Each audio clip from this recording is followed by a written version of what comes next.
So let's talk about the Septuagint. The Septuagint came about because the Old Testament was in Hebrew, and there were large Hebrew Jewish populations in Egypt. And while some people think of Egypt as a gateway to the Middle East, it's really the westernmost part of the Middle East. If you look at a satellite map nowadays, you can see how the Nile basically has this giant wall of people. You can see all the cities lit up. And the Nile Delta, which is, the Nile is the world's largest river. And in the Nile Delta is where, after Joseph brought his family, after there were repeated years of blight and drought in Canaan, he brought his whole family to the Nile Delta.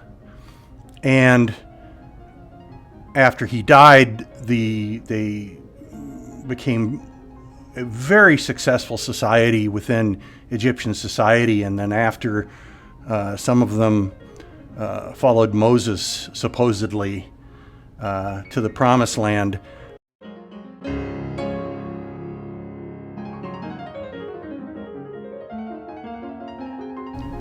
The Septuagint means the 70, and in about 250 BC, there was a large Jewish population, Hebrew population, in Alexandria in Egypt.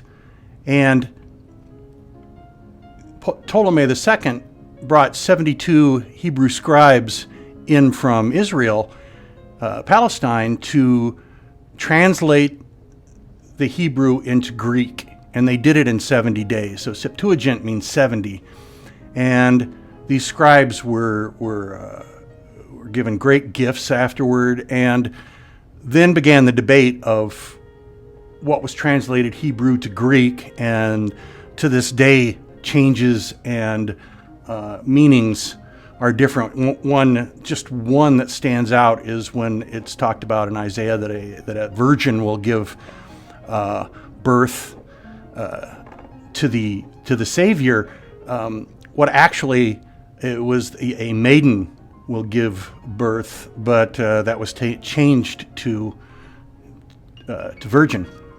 A lot of stuff in that. But the Septuagint was important because it was a Greek-dominated society all the way up until about 146 BC, when the Romans started to take over what the Greeks had, and then they ruled Jerusalem and the Israelites.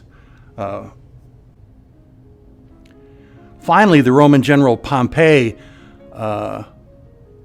was able to conquer in a very bloody takeover Jerusalem in 64 BC and established Roman rule, which was very uneven but oftentimes brutal, until they realized the Jews weren't just going to supplicate to them, and they installed kings like Herod as a puppet. But Greek was spoken, so everything became Greek, and meanings and translations continued on until about between 200 and 300 AD, when then the Greek was then translated into Latin. You can see that this is fraught with the opportunity for errors and people making decisions that maybe aren't congruous with how the Bible is read today.